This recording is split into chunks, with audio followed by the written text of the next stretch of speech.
Welcome to Relation Tales. Please like this video and subscribe Relation Tales.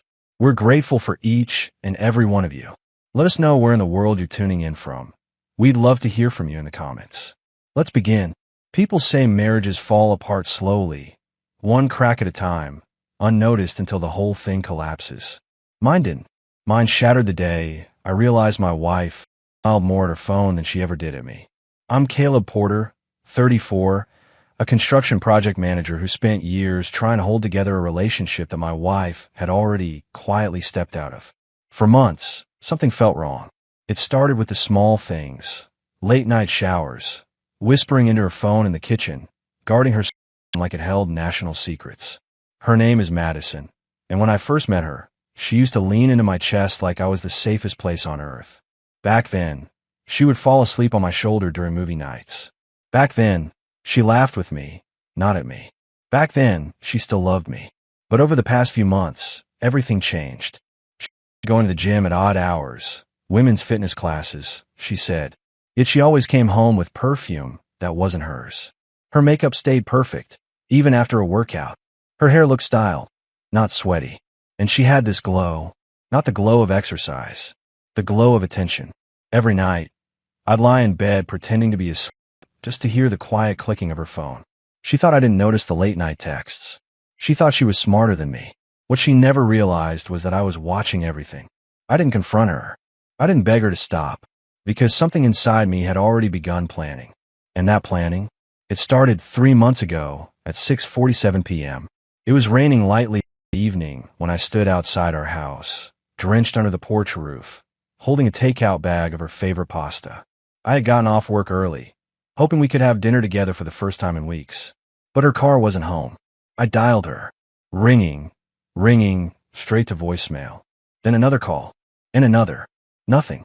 I waited almost an hour, leaning against the front door, exhausted from a 12-hour shift, but still hoping she'd appear and maybe smile the way she once did.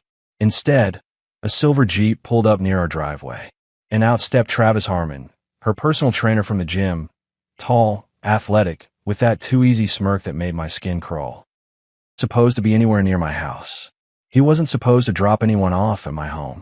But there he was, walking around to open the passenger door like this was something he'd done before. And then I saw a hand reach out. Madison stepped out in leggings and a tight tank top, giggling as Travis leaned in too close, way too close. She touched his arm like it was second, like it had happened 1,000 times. She didn't see me in the shadows of the porch, but I saw everything. The whispered goodbye, the lingering hand on his chest, the smile she never gave me anymore, and then the kiss she almost gave him, the one she stopped at the last second. My chest tightened so hard I thought something inside me tore. But I didn't shout. I didn't confront them. I simply stepped deeper into the shadow, watching her walk up the driveway, humming, glowing, happy with someone who wasn't me.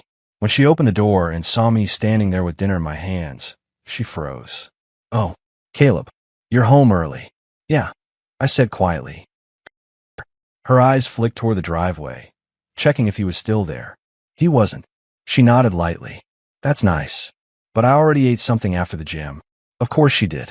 I placed the food on the counter and excused myself to take a shower, even though I felt too sick to even look at myself in the mirror. That night, she slept with her back. That was the moment I knew our marriage wasn't broken. It was gone. Over the next few weeks, I studied her routine silently. Her gym nights increased. Her excuses got bolder. Her emotional distance turned into subtle contempt.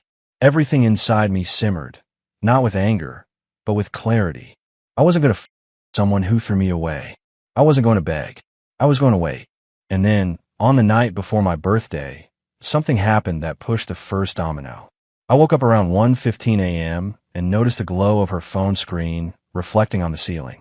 Madison was curled up at the edge of the bed, phone angled away from me, smiling softly at what I was reading. I shifted a little. She didn't notice. The screen lit again, and this time, I saw the name appear clearly. T. Harmon. And then her response popped up. "Tomorrow can't come fast enough. You made me feel alive again today." My stomach dropped. Alive again. Alive again. I stared at the ceiling, consuming every part of me. That was the confirmation I needed. Not the texts, not the secrecy, not the distance, but the smile on her face as she typed to another man. That smile used to be mine. I didn't sleep the rest of the night. I lay there, eyes open, listening to her breathe, wondering how someone could vow forever and treat love like a disposable item. But I didn't break. I didn't scream. I didn't sob. I didn't confront her. Because now I had a plan. A slow, calculated, devastating plan. One she'd never see coming. And by the time my birthday arrived, the day she thought she'd finally crush my dignity in public, I was already 10 steps ahead. She thought she humiliated me last night. She thought she won. She thought she had all the power. She had no idea what the morning would bring, and nothing could prepare her for it. By the time the guests arrived for my birthday gathering, I already felt like a ghost wandering a party thrown in my honor. Madison floated through the living room like she owned the air. Everyone breathed, laughing, flirting lightly, brushing against people in ways she never brushed against me anymore. I stood near the kitchen counter pouring myself a drink, tried to ignore how many eyes drifted toward me with pity or judgment I couldn't fully read. Then I saw him, Travis, the man who had accidentally shown me the truth without ever saying a word. He walked into my home like he'd been invited 100 times. His hand brushed Madison's lower back as he greeted her, a touch too comfortable, too familiar. She didn't pull away. She leaned in. My jaw tightened. I didn't make a scene. I didn't demand explanations. Instead, I simply watched them the way a man watches fire spread after he's already turned the insurance paperwork in. Madison eventually clapped her hands together. Everyone, come to the main room.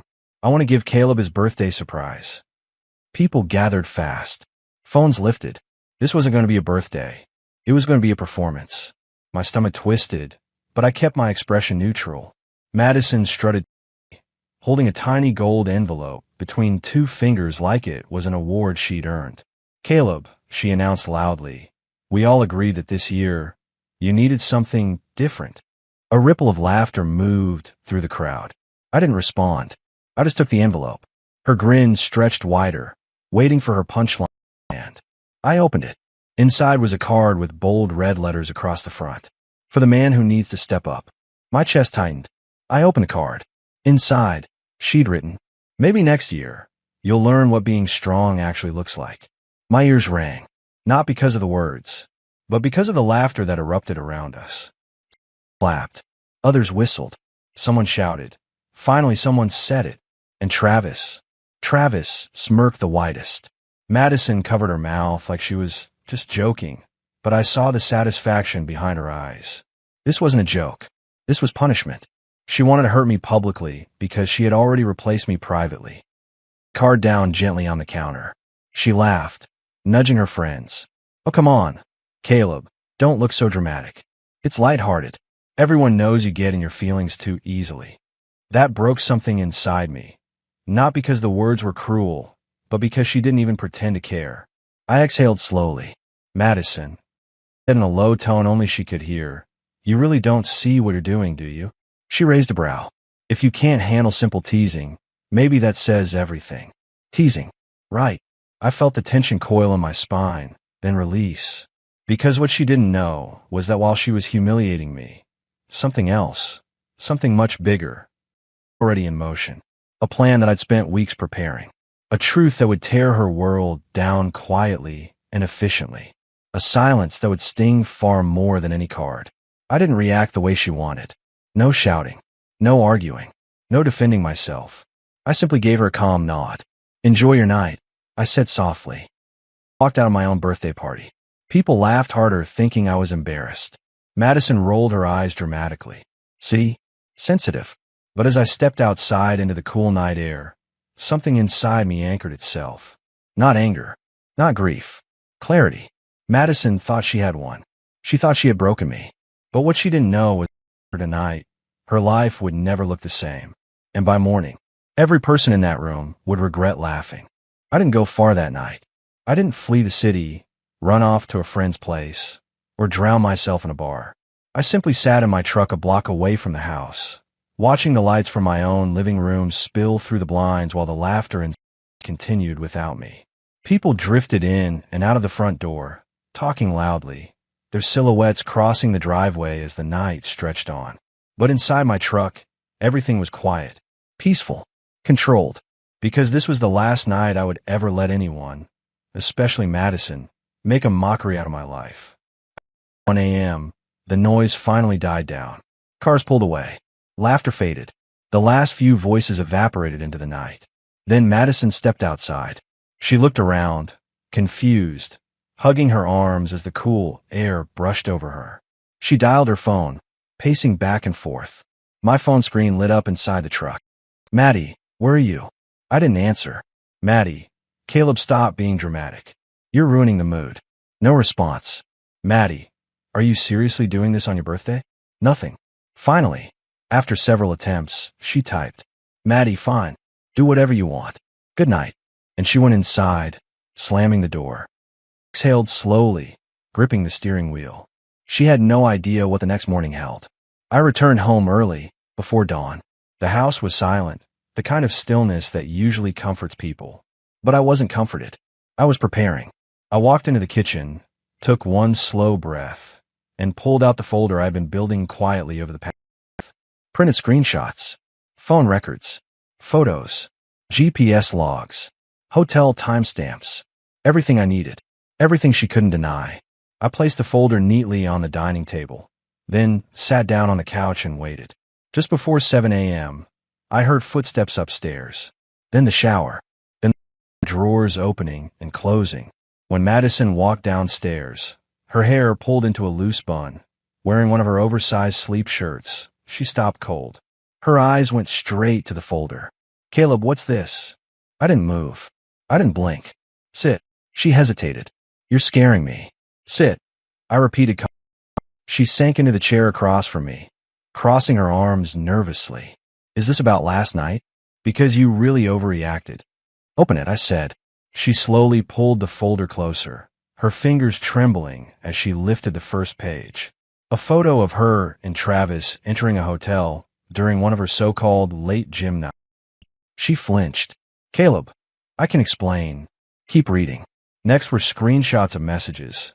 Nothing graphic, but intimate enough to tell the story clearly. "I missed last time. Tomorrow's session will be better. He'll never know." Her face went pale. Then came the phone records. Her location history. Everything laid so cleanly there wasn't a single place to hide. Finally, the last page.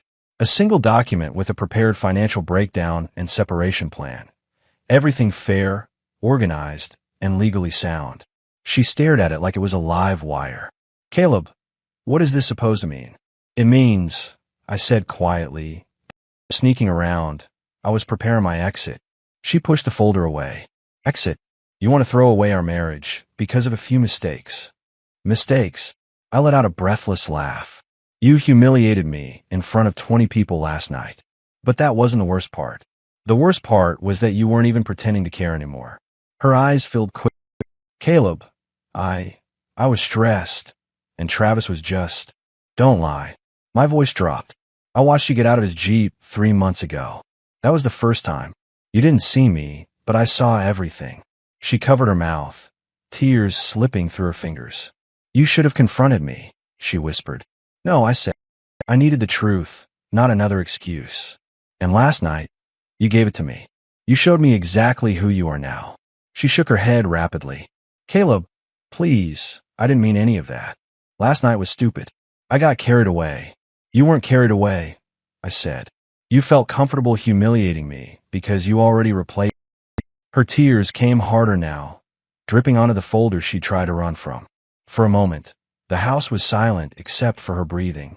Then she whispered, almost choking, "Is this really it? You just walk away?" I leaned back in the chair. "No, I'm not walking away." She looked confused, hopeful even. That hope died when I finished. "I'm walking ahead, and you're going to wake up today to something you can't undo." She swallowed hard. "What did you do?" I stood slowly, my voice steady. I didn't shout. I didn't hit back. I didn't make a scene. "Caleb, what did you do?" I told the truth. Her eyes widened. "What truth?" "You'll see," I said, grabbing my jacket. "Give an hour." And as I walked out the front door, her voice cracked behind me. "Caleb, please, tell me what's happening." But I didn't. Because sometimes silence is the sharpest blade. What she didn't know was that by the time she poured herself a cup of coffee, every single person who laughed at me last night would be reading something that turned their world upside down. I didn't go far that morning. Just parked 2 streets away, engine off, watching the neighborhood slowly wake. Joggers passed by. Kids with backpacks hurried toward the bus stop. Sprinklers sputtered across lawns. Normal life. Quiet life. But inside my home, nothing was normal anymore. My phone began vibrating one notification after another. Dozens. Then dozens more. Exactly as planned.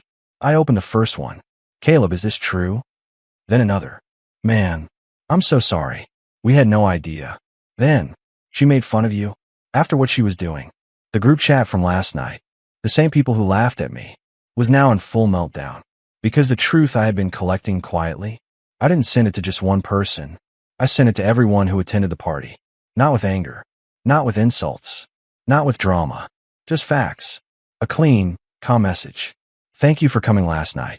Many of you asked how things have been. Here is the answer. Attached were the screenshots of her text with Travis, the hotel timestamps, the records.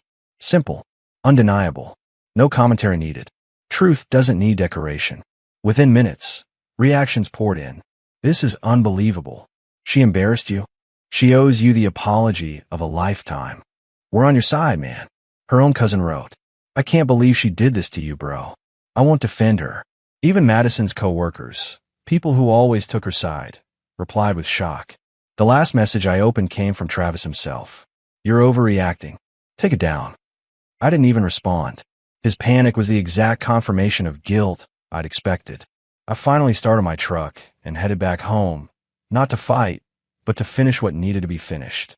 When I opened the front door, Madison was sitting on the couch, knees pulled to her chest, phone in her fist, eyes red and puffy. She looked up the moment she heard me. What did you do? She whispered, voice cracking like a thin sheet of ice. I told the truth. I said calmly, hanging my jacket.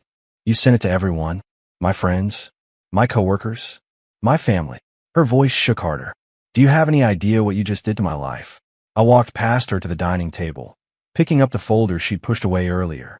I didn't destroy your life, Madison, I said softly. You did that by yourself. Her breathing hitched. Caleb, please just talk to me. I did talk, I said. For months. You just weren't listening. She placed her hands on her face, shoulders trembling. I messed up. I get that. But you didn't have to humiliate me. I froze. Humiliate her? I slowly turned around. Last night, I said quietly, you handed me a card in front of 20 people mocking me as a man. You let everyone laugh. You let a man you were secretly meeting put his hands on you in our home. That wasn't humiliation. She swallowed, tears spilling again. That wasn't humiliation. I repeated. Her voice broke. Caleb, I wasn't thinking. I didn't know you were hurting like this. That's the problem, I said. You didn't want to know. She stood up slowly, stepping toward me. We can fix this. We can go to therapy. I'll cut contact with him. I'll do anything. I shook my head. You can't fix a house that no longer exists. She collapsed onto the arm of the couch, sobbing. Please don't leave me. But it wasn't anger guiding me anymore. It wasn't revenge for the sake of revenge. It was clarity, the kind that comes only after being wounded enough times that numbness turns into strength. I placed the separation papers gently on the coffee table. I'm not doing this because of last night, I said. I'm doing it because last night showed me you stopped seeing me as someone worth respecting. She reached for my hand, but I stepped back. Caleb, please, she whispered. I didn't know you'd leave. And there it was, the truth she never meant to say. She didn't think I would ever walk away. She thought she had unlimited chances. She thought my patience was weakness. She thought my silence was permission. I exhaled slowly. I didn't leave because you cheated, I said. I left because you didn't care that you did. Her breath caught. She covered her face and sobbed like the world was slipping out from under her feet. I picked up my keys and headed toward the door. Where will you go? She asked in a shaky voice. Ahead, I said. Someplace where I don't have to beg to be respected. She stood weakly, voice trembling. Caleb, what do I tell everyone? I paused at the door. Tell them the truth, I said. You were handed a man who would have given you everything, and you traded him for someone who gave you nothing. Her knees buckled slightly. I opened the door, but before stepping out, I added one final thing. Not out of spite, but out of closure. And Madison, next time you choose someone over the person who loved you, make sure he values you enough to stay. The door clicked shut behind me. As I walked to my truck, the sun broke through the clouds, warm light stretching across the street. I took one deep breath, the first breath of a man who finally understood his worth. And for the first time in months, I felt free.